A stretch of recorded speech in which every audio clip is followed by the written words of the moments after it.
Welcome, everyone. Thank you so much for joining us this evening. I am extremely excited about the upcoming school year. We have had a very rough and bumpy summer, as well as you all have had. You've all had to adjust to your own work environments, your own family environments, and we are all at a place that has brought us to our knees. And my family and I are going through the book, The Circle Maker. I don't know if any of you have read it. It is by Mark Batterson. And it actually talks about how you circle around someone, something in prayer. And it's just, it's been an amazing time with my family of just going to the Lord in prayer. And I know you all have had to make and are making tough decisions on what the upcoming school year is going to look like. And so we have some super exciting things to talk about tonight. So with that, I would love to start with prayer, and then we can move forward in the presentation. Father God, we thank you so much for this opportunity that we get to speak with Western Michigan Christian family. And I'm so thankful for the community that you've put us into a strong community that allows us to pray together, allows us to speak to one another in love. And we thank you for just the building you have provided, the space you've provided, the land you've provided us with. And I just pray that we use it all for your glory. Continue to give us wisdom on knowing what each teacher needs, what each student needs, what each parent needs, God. There's so many varying things into this pandemic that only you know, and you're in control. And we know that circling around one another, circling around this building, Lord, in prayer, is the only thing that is going to get us through it. So we thank you for being able to turn to you for guidance and wisdom. And it's in your name we pray. Amen. Okay, so I'm at the school, and I have Mr. Kempster who's running this, so I'm super thankful for Mr. Kempster. And we have Mr. Hill who's downstairs that we're going to hear from in a little while. He's going to give us a live demonstration from the classroom of this technology. And so we're going to start with the first slide, which talks about what we're going to cover in this presentation. And you guys have heard from Pastor Greer the last two forums that we've had, community forums, is what stage we're at. And so I'm not going to kind of go over that again because that's been done, but we are going to go through kind of the student expectations, the staff expectations, and the parent expectations of what this is going to look like. So again, this has been posted online. You guys have seen this of what region we're in and what phase we're in. And so I'm not going to go through that, but it's there for your viewing and for you if you haven't caught the first couple that Pastor Greer's gone over. But we are in phase 4, which means that we get to go in-seat live. And we're so super excited about that. There's several districts you guys are probably watching if you have friends or if you have relatives at different districts that are going strictly remote. And we've tried that in the spring. And we don't ever want to go back to that. So we know that there were a lot of things that needed improvements on that. I know that Western Michigan Christian, we were above the public schools were, but we still want to improve that. So we get to go live in class. We will take safety precautions of the 6 feet in classrooms. The cafeteria is not going to be used. We're going to have meals in the classrooms, and only individuals that have appointments will be allowed in building. So what will that look like if you don't want to be full-time in the classroom? So we're going to give parents and students a choice to go live. And again, it's not what it's going to look like when we said remote learning. We're actually even calling it something different because we don't want to say that it was the exact same thing that it was in the spring. In the spring, they were recorded by the teachers. The teachers did a phenomenal job trying to catch up. Again, myself, I know that there needs to be improvements to that, and the teachers also know that, but we were thrown into the dungeon of saying, here you go. And so everyone was scrambling, but now we've kind of looked at that and said, what would it look like if we were like, quote unquote, live in the classroom with technology? And so the board and Pastor Greer has been so super generous to act quickly. And the board and a few of us met and said, you know, what do we need to do in the classrooms to make the teachers be more in person, that you would feel that you are right there in the classroom. And so this will give students an option. But if you choose this option, I want to go over what those expectations are. So grades will be given across the board. So if you're in seat, if you're online, grades will be done, attendance will be taken. Every teacher will have a monitor in their class to see the students at home. And so it will look very differently. The communication will be what we do now. There'll be emails, there'll be calls, there'll be texts to try to get information back and forth, and the expectations around the duration of what phase we're in, and everything is going to be as we go. So then every person on the next slide is if we're in face-to-face, the arrival is that students are going to have their temperature checked at home, and they will do that before arriving to school. Once they get to school, hopefully the majority of our students are encouraged to come around 7:45, 7:50. If you have to drop off your student before that, they're going to be dropped off in the gym, and they will stay there until that 7:50 time. At that point, we're going to have all the teachers outside. Again, even in my prayer, I prayed, thank you, God, for such an amazing building that we have, and we have the space. So the advantage that we have at this point is that we can spread out. The advantage is that we have the land outside, and so then we're going to spread out our teachers, and when you drop off, you're going to know where your student needs to be dropped off to that location of that teacher. So the communication will be through email as needed, and then we will get to you as soon as you can. I know there's been so many parents that are like, no one's really calling me back. It's because we're literally getting hundreds of emails a day about different things. So there's several components and layers to this, so I appreciate all of your guys' patience. You guys have done an amazing job in saying, okay, we understand, and you all are being patient, which we're really thankful for, and trying to figure out all of these details. When students are dismissed, they are going to be dismissed drivers will be dismissed around 2:50 every day. And we're doing that so it's not all at the same time. Otherwise, we're going to be all bottlenecked together. And the siblings of those drivers or car riders with them in their cars will be gone at time as well. So then there'll be a 10-minute lapse, and then parents will come and pick up. So again, we're going to be assigning where those teachers are, so you're going to know every day. So the first day will be kind of just taking our time and getting people where they need to be safely, and having a lot of grace of where people go and where we need to get everybody. So that's kind of what that looks like.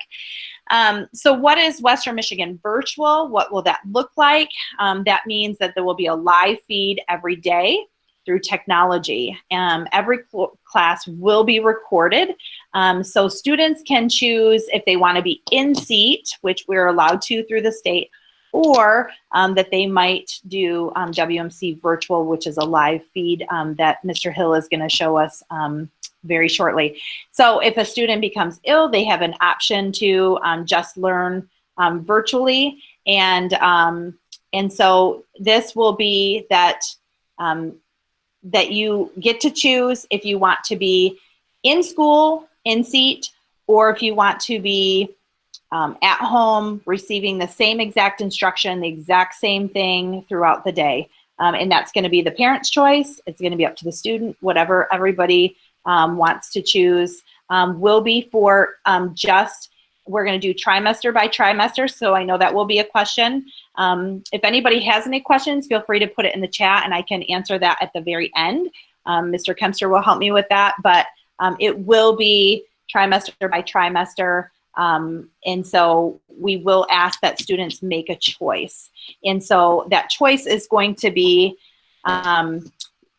need to be made by this coming Monday. And I know that's not very much time, but we don't have very much time before school starts. So we're going to need to kind of act quickly on where those students need to be and get them the right communication of Smart Start and where they need to go and all that kind of stuff. So Mr. Hill is waiting nearby. He's in his classroom, and I'm going to have him kind of show you what this will look like from your home as the instructor or teacher is nearby. Mr. Hill.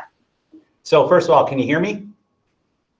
Yes. Awesome, good. That's half the battle right there. So for those of you who don't know me, my name is Mr. Hill. I teach middle school science, language arts, and Bible. And so last week I had this awesome opportunity to come in and be a part of this learning team, trying to learn this new equipment that we're going to have for students that might need to stay at home.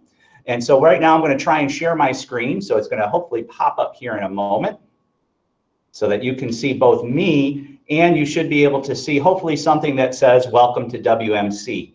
And so what I want to do is I want to walk you through what the board has graciously been looking at for our students who cannot be in person in seat with us.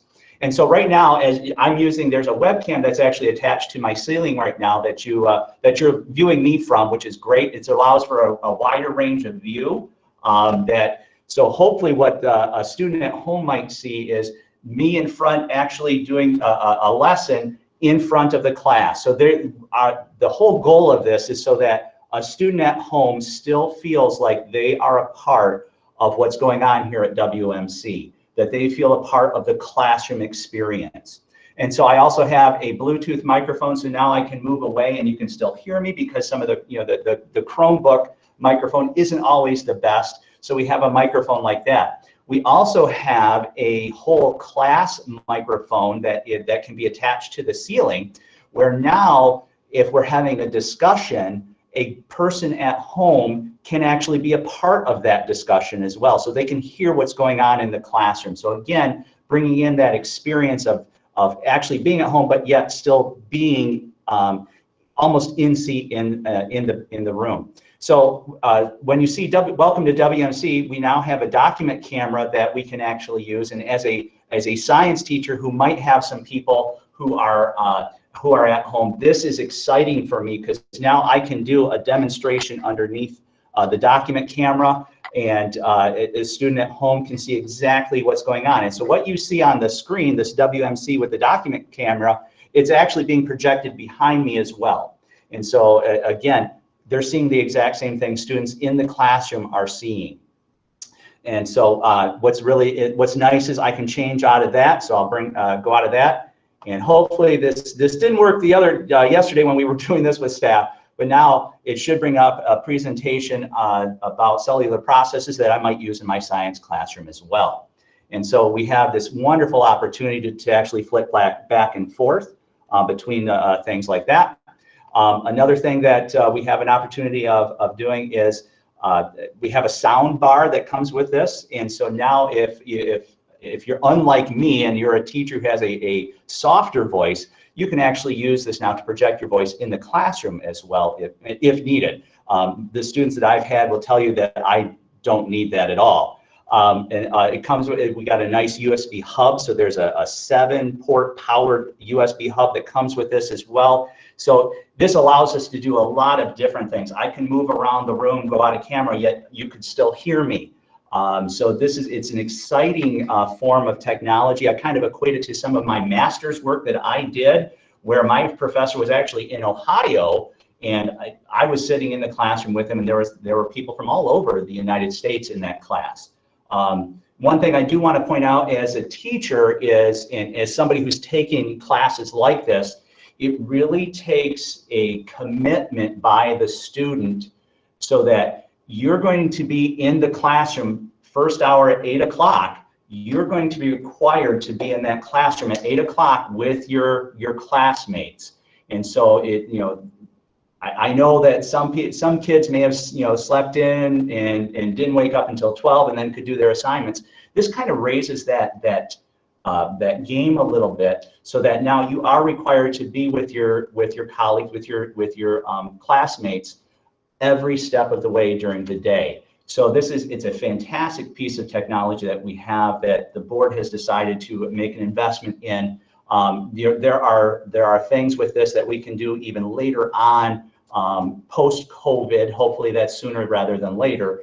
But again, I would preface this as if you're a student and you're thinking about doing this, you want to make sure that you're a disciplined student in terms of, I have to be in class at 8 o'clock. So that means I'm probably not going to be taking class from my bed. I'm probably going to want to take class at a table or at a desk at some point in time. And so you're going to be required to actually be in class, even though you're not in a seat physically in the room. So I also have an extra monitor here so that you can see me. Now I can use this monitor as a way of seeing who's in class and who's not. So let's say little Kyle is sitting at home and he's supposed to be doing work, yet I can see him playing with his cell phone on the screen, so I can kind of do that as well. Google Meet is now coming up with a couple of different things, kind of like Zoom might have. One thing is there's a way for a student at home to raise their hand, so it's kind of a high five, I think it's called. And so we'll be installing that as a part of this as well. And also, I know Google Meet is working on doing breakout rooms, so that I could actually do a breakout room with those students that might be sitting at home together, so that I can, almost like pulling a reading group together in a way. I could do that as well. So there are a lot of things that we have to learn. I'm still learning this. I'm glad it worked without having to do a quick technology a quick run through. So this is kind of a unique system that we have. I don't know of any other schools in the county right now that are thinking about even going in this direction. But the board has decided to do that, and I appreciate that, because it now is going to alleviate some of that work that I might have had to do at home after school, so that I can spend some family time together as well.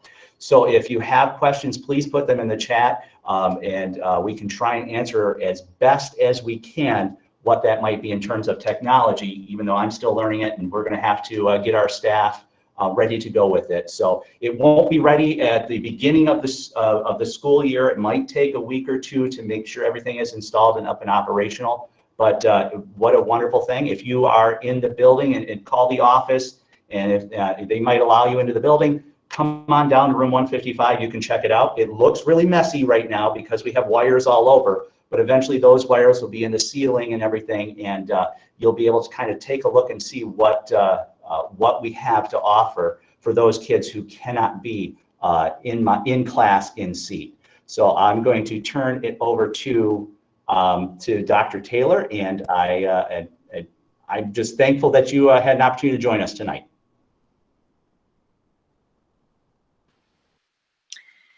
Thank you, Mr. Hill. This is a great demonstration. You guys can kind of see what that looks like from the classroom. You can see him, you can see the board.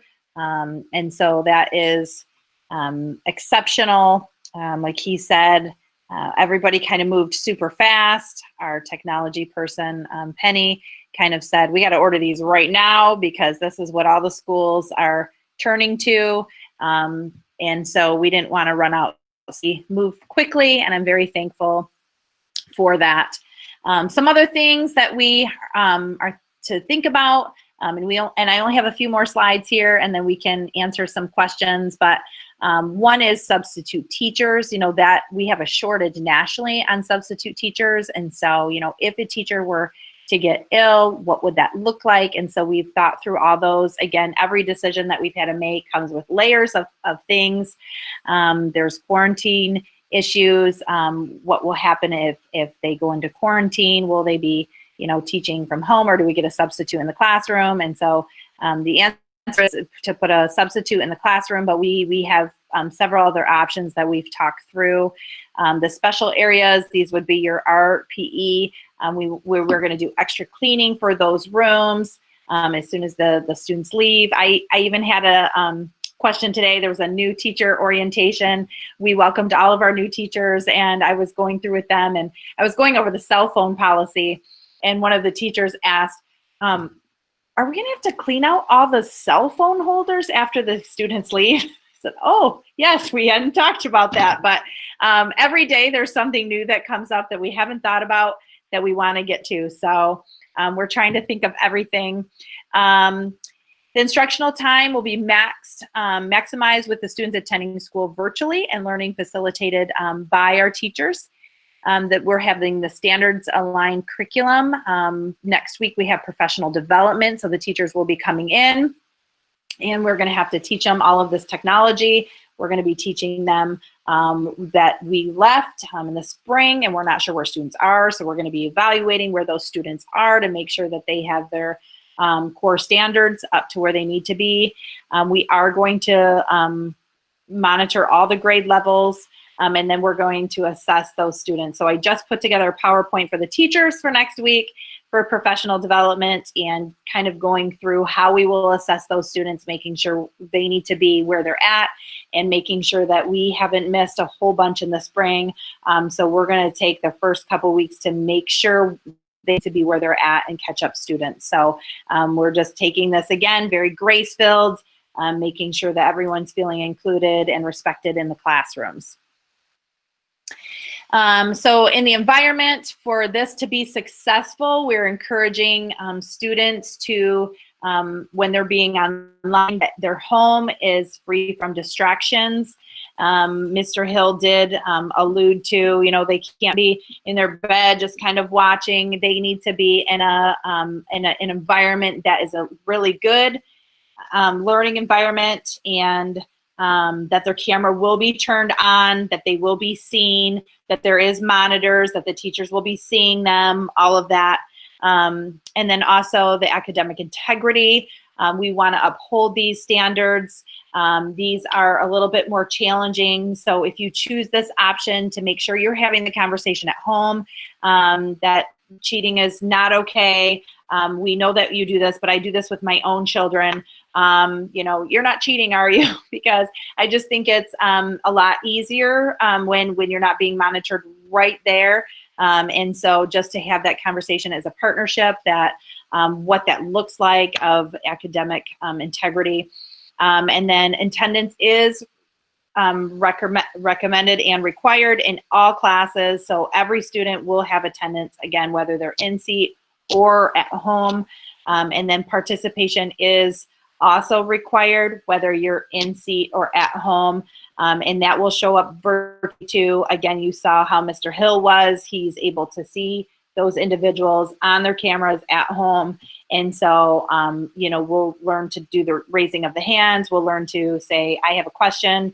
All of those things will be included for those things. The faculty expectations, the teachers must use Google Classrooms. You guys saw this in the spring, but this is a must. There was some that kind of posted on email or posted here, and so we are requiring that of our teachers to do Google Classroom so that every student knows where to go and where their stuff is. They're building an engaging classroom in this online environment. And so again, we're all learning how to shift from what we did in the spring to now this new virtual world. To create a routine for students, that's the best thing. So we're gonna have everybody log on at their school times. You know, that got a little out of hand too. We heard students up late and they wanted extensions. And so routine is the best for any student. I've done a lot of research on routines and in the brain and how that correlates. So building community, taking attendance, and there will be accommodations for students that need it. And so again, that looks differently virtually, but we are going to try to have as many meetings as we need to with students that need accommodations, and to try to get the best that they can for those students. So we are going to push equity and safety and instruction. The equity is all the stakeholders and making our students feel welcomed and how they learn best with the families, and then safety, trying to distance ourselves and trying to be respectful of each other, and then the instruction, trying to catch up the students where they left off and where we need to go for academic standards and the core curriculum in those areas. And lastly, and most importantly, Western Michigan Christian will continue to strive to teach the biblical principles. We've talked a lot about chapel and what chapel will look like. It may not look like it did in the big room, but we've talked about, you know, if it's nice outside, can we split up groups? Can we do small groups? Can we maybe, I don't know what that will look like, but we will not lose that emphasis. The teachers will not lose that emphasis. We're really targeting teaching for transformation this year, which is integrating all the biblical principles into the classroom and everything that you do. So that will be even more highlighted, I think, more than ever. And so we make sure that our foundational to effective learning is through the Bible and biblical principles that God has taught us. And so that concludes the presentation, and I am more than happy to answer any questions that you all have or that I may have forgotten. I do see some that are listed here. I'm going to ask Mr. Kempster to kind of help me out, but.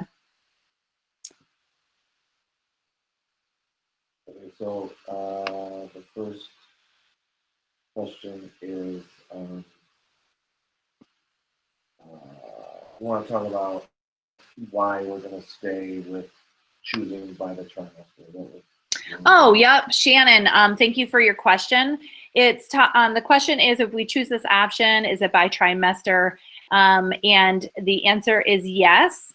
And a follow-up question is from Shannon as well about, is there a reason that we have to choose? The main reason, Shannon and others who are wondering this, is that there's so much coming and going already. You know, the governor has asked us, the Michigan roadmap has said, keep the students into pods, into the same groups. The middle school students are for the most part, we worked really hard on getting those in the same groups so that they're not intermixing a whole lot. So that's the Michigan roadmap, that they have asked students to be that way. So high school is a little bit more tricky, but we're trying to do the same thing. So if we had students coming and going, that would make it a little bit worse. And then it's just super hard for students, again, for the routines to adapt to, oh, now there's 3 other new people in my class today, but they weren't yesterday. And so we do understand that people are going to be ill or not feel good and be out for a few days, especially with the COVID. They're saying, you should be out, for several days. And so we are even kind of taking that into consideration. But those are the main reasons. So I do think that's a really good question, and I appreciate you asking. Will they have to use their camera? They are the students would be required to use their camera from home so the teachers can see them. And so again, if those of you who are logging on a little bit later, there will be a monitor. So if you saw Mr. Hill's presentation, he would have a monitor right next to him that he's watching with the students that are at home. So they would be required to use the camera. So you couldn't just mute yourself or put yourself in the background. That was one of my concerns about what we did in the spring, right? Is we had these recordings and students would say they're there and they're not really there. And so we would require the camera. So Jamie's question was answered by Mark in the chat, talking about if the student is sick and unable to join, they watch it when they're feeling better. Yes. Mm-hmm. So also, how does it look for class periods? Mark also answered that. Will a class be available for any student if they want to listen to a lesson over again? Maybe they had trouble ingesting a lesson like that. Yes, Casey said yes to that. Mhm. If classrooms go outside, how will the virtual students participate? That's a good question. Who asked the question? Michelle Lundberg. Michelle. Oh, thank you, Michelle. I was looking at one above from Tamara that I didn't want to miss, but Michelle says, if classrooms go outside, how will the virtual students participate? Michelle, really great question. I'm not sure we have thought that through 100%. Some teachers have asked to go outside, and my answer was yes, as long as there was precautions that I'm going to the teachers about at professional development.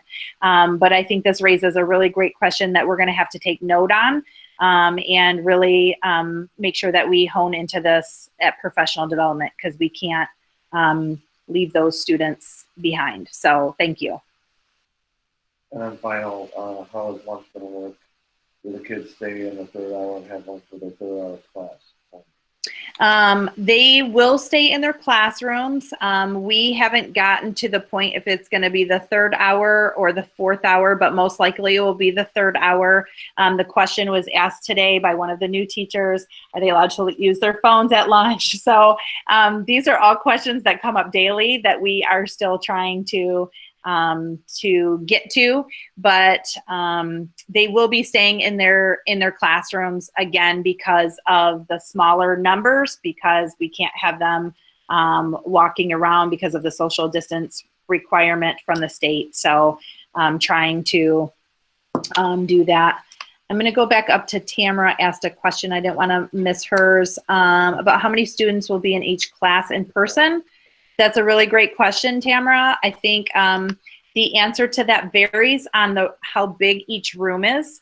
So Mr. Hill this summer went around to each room and spaced every desk 6 feet apart. And so if a room is a little bit bigger, we could get more students in there. So then we had to take the schedule and we had to make sure that the student aligned and matched up with those room numbers. So you can see where we're getting that this is a really big process. And so scheduling is already tricky enough. It's like this big giant puzzle. And then you have this to place within this from the requirements from the state.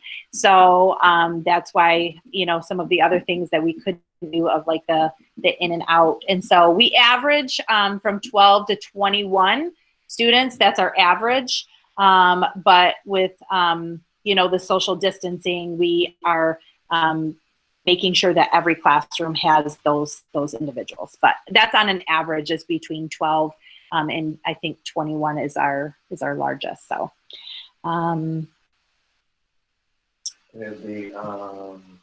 there was a question about the microwave. We have not figured out microwaves and options yet. We still have to figure that out with what we can do with that. Hester, we don't have that answer yet. Okay. For Shannon. Yeah. Oh, okay. So Shannon asked a question, and what was it about?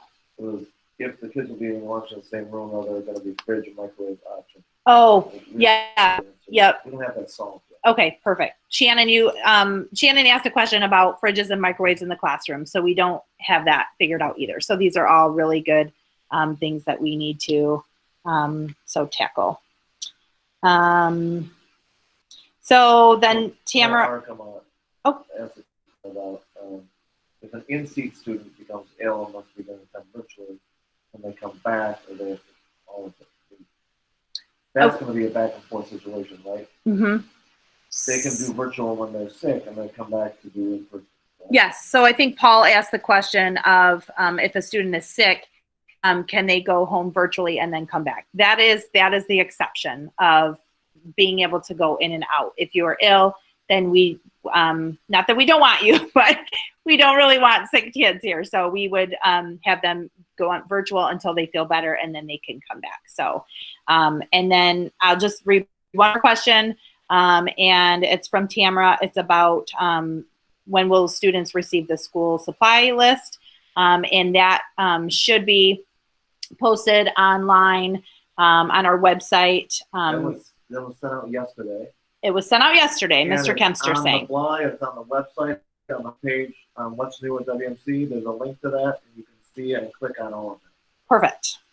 Could everyone hear that? Can you turn your mic over? Okay. And so the newsletter, the school back to school newsletter was sent out yesterday by Mrs. Dozman, and you can look at that. It's also on the website, wmchs.net, on the blog. If you look at the homepage at the bottom, there's a section that says What's New, and click that and you'll get right into it. All of the links of all the school supplies, all of our COVID policies, the new staff, all of that is in there. It's a great document. I think it's one of the best that we've ever done, but it's all clickable and linked on our blog. So you can check that out now. Mrs. Dozman also responded to that too, of where the supply list was. And then last thing, and then we're signing off for the evening, but somebody asked about the mask, and they could use the neck type mask that the athletes use, and the answer is yes to that. So thank you so much. Again, there will be a link so that you can sign up if you'd like to do WMC virtual. If your student doesn't feel that they can, or they have a need that they can't. So please know that your decisions, we are praying for your individual decisions. I know everyone can't do in seat, and so I appreciate your patience and knowing that each student is special, and we will try our best, very best, to educate them and love them from where they're at. So thank you so much for joining this evening, and we look forward to partnering with you guys in a couple weeks. Thanks so much.